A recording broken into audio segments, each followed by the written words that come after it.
If you can't tell from my accent, here's a little tip. I'm British.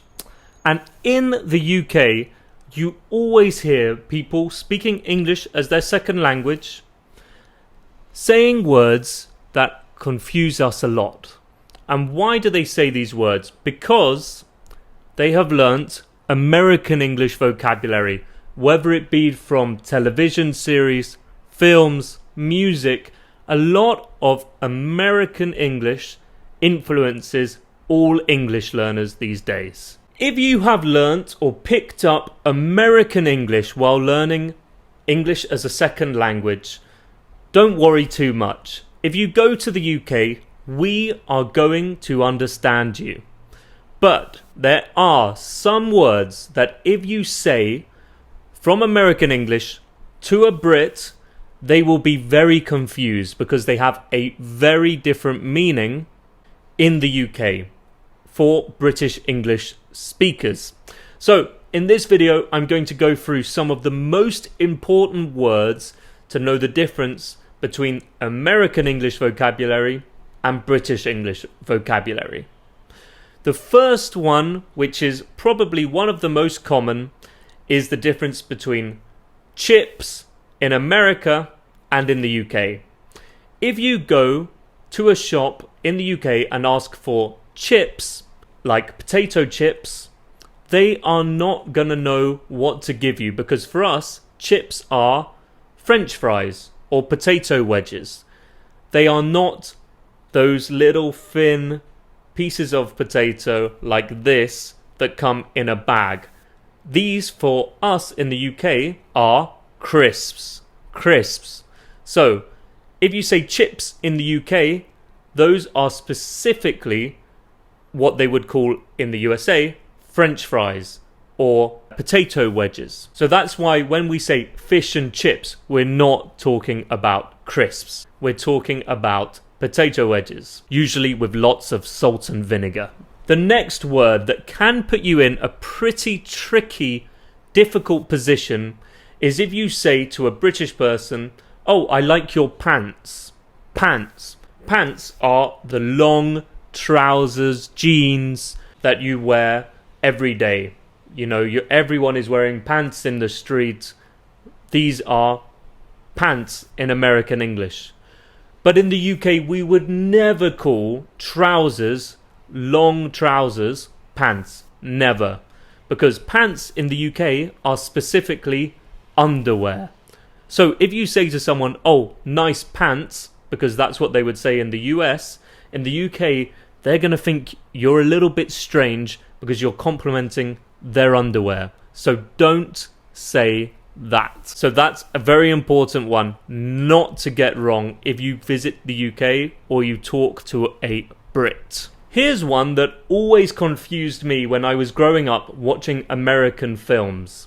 Or if you're in the USA, they would say movies. But in the UK, we say films. Is that they would say, "Oh, I'm going to the theatre to watch a movie." I'm going to the theatre to watch a movie. The UK, that sounds extremely strange because for us, a theatre is only when they do live acting, like Hamilton or The Lion King in the West End in a theatre. But where you go to watch a movie is called a cinema. So in the UK, if you're going to watch a movie, you have to ask, where is the nearest cinema, not where is the nearest theatre. Because for us, theatres are specifically for watching a play with acting, with actors live in front of you. In the US, they call it a movie theatre. In the UK, it's a cinema. There's some other important food ones. For example, jelly, like peanut butter jelly in the US.